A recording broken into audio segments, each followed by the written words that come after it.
Okay, so I love chess, and something really crazy happened in the chess world recently. Gukesh from India became the youngest ever world chess champion. And so I want to get back into drawing by drawing him. Okay, so step one, obviously, we're gonna look for pictures of Gukesh. So let's just type that in. And I do want to sort the images by large because I need the picture to have as many pixels and as much detail as possible. This picture, for example, is really nice, but his face is such a small part of it that I don't want that.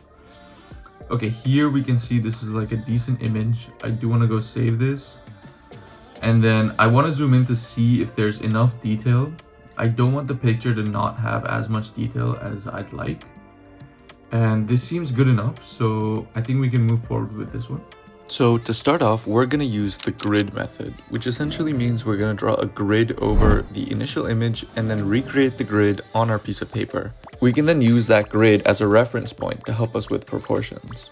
I was actually quite nervous when I was starting this video because drawing a portrait is not something I've done in over 5 years. In fact, the first portrait I ever drew wasn't when I was a kid or even a teenager. It was during the pandemic. It's actually kind of a funny story how I got into drawing.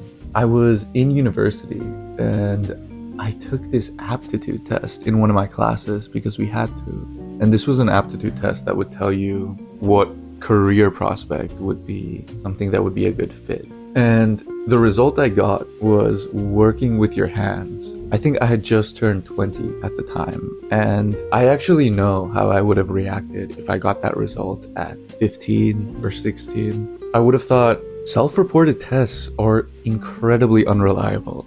They are actually reliably unreliable. And what does working with your hands even mean? Are tennis players working with their hands?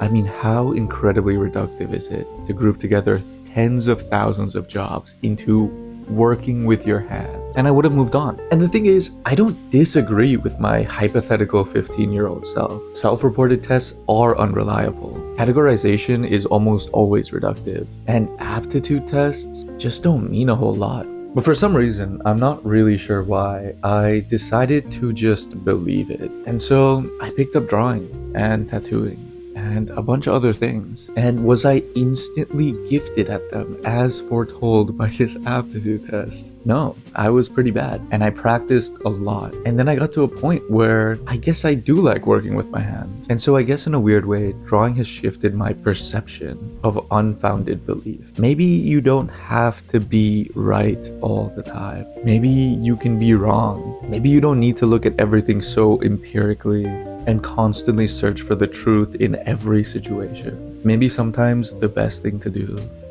is just believe.